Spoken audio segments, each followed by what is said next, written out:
I'm supposed to ask. Okay, this is questions that people write down for people like me to ask. So I'm going to read it to you, so you know why I'm not asking it. Can you talk about involvement in the creative side of the Blacklist? How closely do you shape your character and the overall arc of the show? I think we've been talking about that for most of the evening so far. Yes. But do you know all the secrets on the show? Yes. Okay. We covered that. Yeah, we did. And again, here's another. You're a multifaceted character, yet charming, lethal, funny, resolute. We just had this, yeah. And do any of your own personal experiences seep into you? I can address this. Okay. I can address this pretty well, I think. All right. Because this really is the reason why I took the show.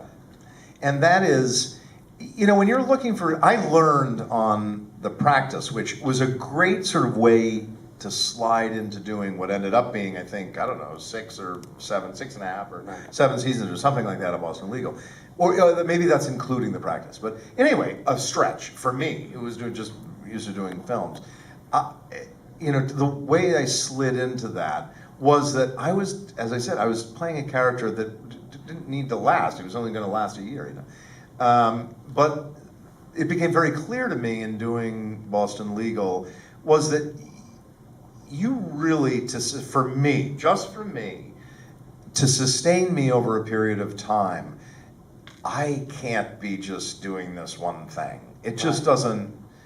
It just doesn't sustain. I just will lose interest quickly. And so when I was looking for another television series to do, I had come to New York. I'd done that play. I'd spent a lot of time with my friends and family. And it was time to earn some money, you know. I hadn't worked in a little bit. And so I was looking for a television series. I was looking for something that was going to really, you know, that I'd be interested in doing for a stretch.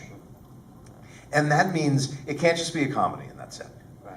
And it can't just be a drama and that's it. Right. And it can't just be action or, you know, that. And it can't just be, you know, that just is, it's got to be a mix of all those things. I'd been spoiled on Boston Legal, you know, I mean, that was a show that was funny and yet very emotional and at times very intense and at other times just silly. You know, it was a lot of things all sort of thrown together in the mix. And so when I read The Blacklist, first of all, after reading the pilot, and by the end of the pilot, I knew less than I knew before I started reading. You know, so I had way more questions at the end than I had at the beginning. And I knew nothing. And it was so enigmatic, I realized, wow, the landscape is just anywhere. Right. I mean, I can go anywhere with this. And they really haven't established much of anything, except for just this premise. That's really the entire episode is about this premise. And also, I saw the sense of humor. I saw this idea of an idea of a sense of humor for this character, where he could really be mated with anything. Like no matter what the set of circumstances might be that he might encounter, I could see that he could see the irreverence in whatever it was, no matter what it was. Right. And I thought that dichotomy, that can sustain, I think, me. Yeah. And if it holds my interest, it might hold an audience's interest, you know. But once again, to find something that, you know, it's sort of a thriller, but it's not. It's also funny at times, but then at other times, it's really quite intense. And it's a character-driven piece, but then it's also sort of a procedural to a certain degree. Right. It's a week-to-week thing. I mean, it's a serialized thing, but then the episodes stand alone to a certain degree.